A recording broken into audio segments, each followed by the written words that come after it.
I hope people who see an urban tree know that it was planted with great intention, with a lot of love, a lot of community standing behind that.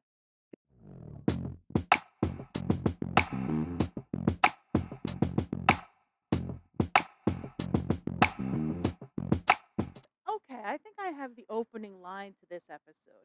Michelle Peralta plays a good long game. Yeah, I'm someone who's like just waited out, like just see.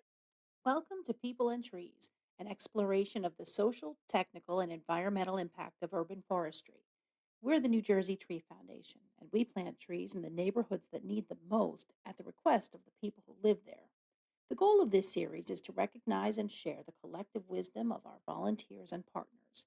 In this episode, we visit with Michelle Peralta of Newark, a mild mannered business analyst by day and a bold tree champion in her spare time.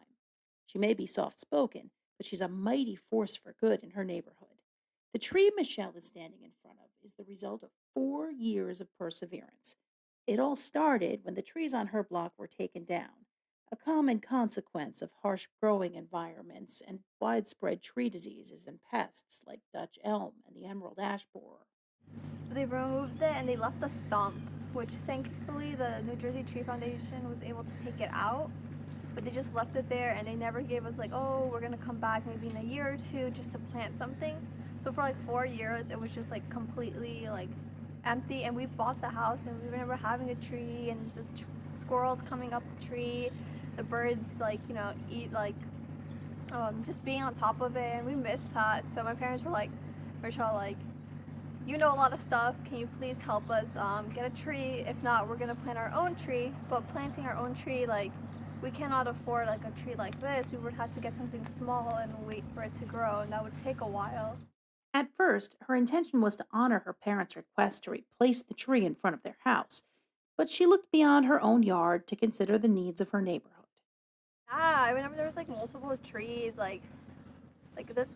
Obviously, not this side has that much trees, but the other side used to have like really big oak trees like that. And eventually, they would start like cutting down, and I would get really, really upset. Like I felt like the Lorax. I'm like, no, don't do that. Like we need that, and especially like getting older and understanding the importance of trees and how long a tree actually takes to grow, and like the more mature they are, the better they are at giving us oxygen, and like they're really mature and sturdy, and the tree has life too, like the rings around them shows their age. It was just really devastating to see like the city just chop down all the trees and just leave us with pits. She says the pits were left void for years, and some neighbors took matters into their own hands. And this is just a prime example of someone who wanted a tree, didn't know how to get one from like a foundation or the city, and they just took their own initiative. She started her research, and serendipitously, she found her answer. Around the corner, the New Jersey Tree Foundation had partnered with her neighbors on DeGraw Avenue, and Michelle found her solution, or rather, the solution found Michelle. I saw them plant their trees, and I was like, oh my gosh! I saw them get posted on the New Jersey Tree Foundation Facebook group. I'm like, oh my gosh, they did it, so I can do it too.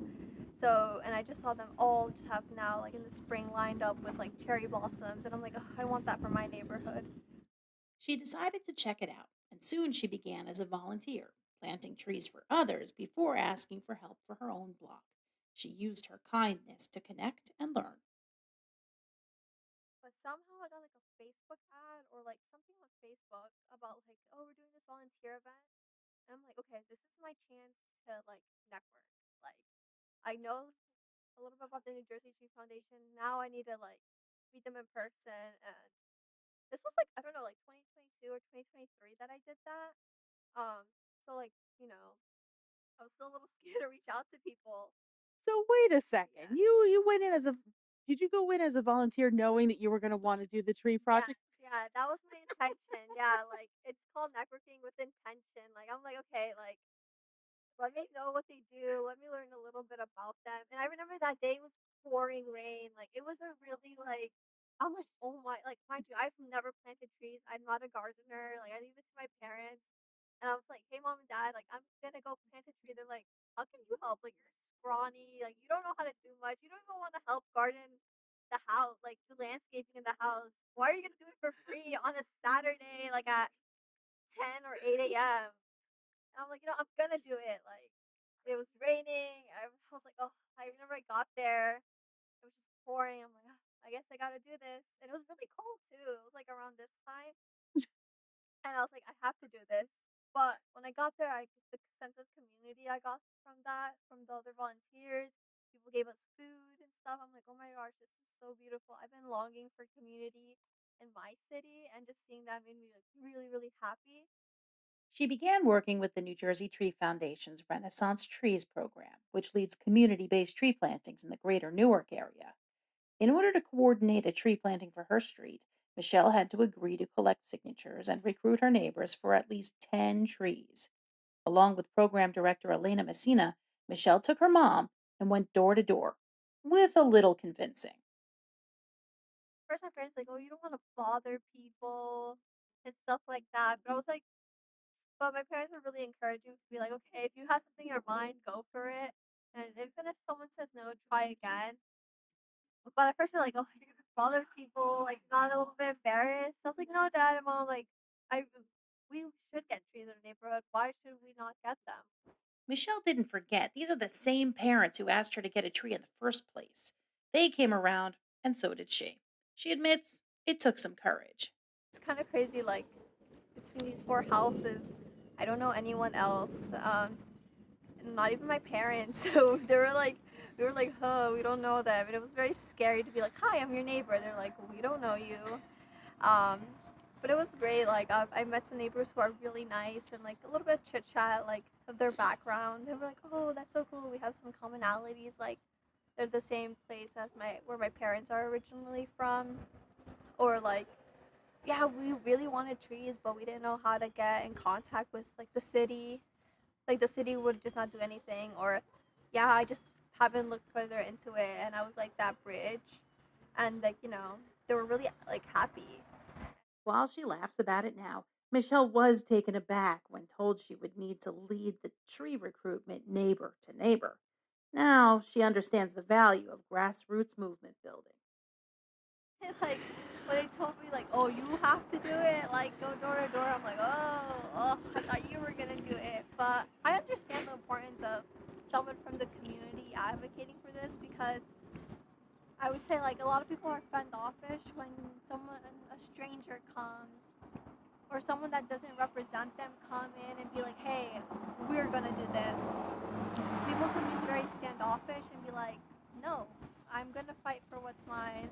I'm gonna fight for the sidewalk that I have, even though it's like public property." But I think it's really great to like. It was very scary for me, but I'm like, okay, if I don't do it,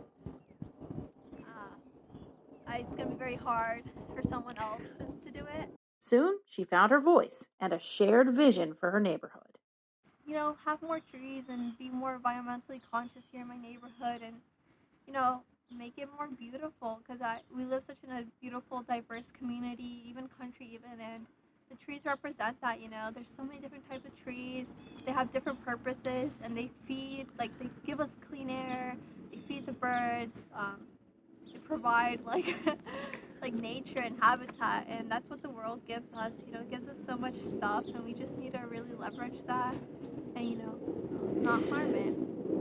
Along the way, multi hyphenate Michelle added yet another identity and a big reputation in her neighborhood. She's now officially the Tree Lady, a title she not only earned but is proud to take on. It's funny. I take it like, I think it's humorous when people say stuff about that. I'm like, yeah, I am the tree lady. You just have to admit it to yourself. So, and I just take it. Together, she, her neighbors, and volunteers from the New Jersey Tree Foundation planted along her street. Today, the trees are thriving, and so are spirits. I am very proud, and I know like maybe I won't get compliments, but I know like, oh look, I have a tree, and I'm excited for the spring so my neighbors can see it flourish and be inspired. Results speak for themselves, as is the case with many New Jersey Tree Foundation projects. Even those who were skeptical at first are convinced. Like at first, people need to see it to believe it. So then after we were done with the tree planting, people were like, "Oh, who said no originally?" Or maybe they weren't home when I went by multiple times. They're like, "Oh, I want a tree too." So like we can get like 3 or 4 more trees here in my block. Michelle says urban forestry connects two worlds, people and trees. Trees in urban areas symbolize like the little bit of nature we still have left. I hope people who see an urban tree know that it was planted with great intention, with a lot of love, a lot of community standing behind that. Because all the volunteers and people who work in that, they do care about the urban community and they see our struggle and they will continue to fight for us. And we just have to open our hearts to them.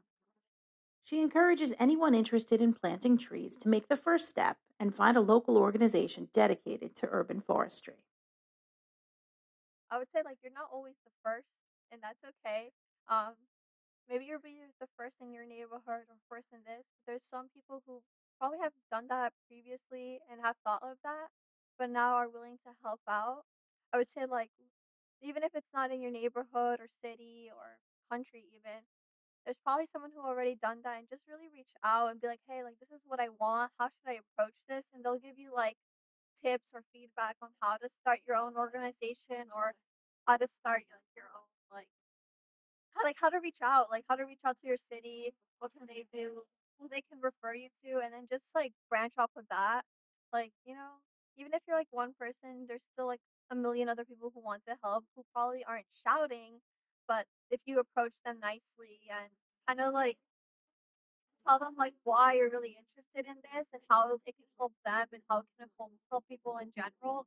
I think people are willing to do that. I really believe that people are kind deep down and you just have to like open that heart for them. From now on, this tree lady says she's just getting started. Like I've always loved nature.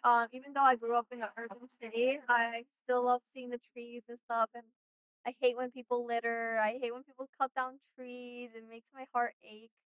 Um, But I'm the guardian of these trees, and I will do my best to keep them and add more throughout my neighborhood, especially like places I'm always driving or walking to.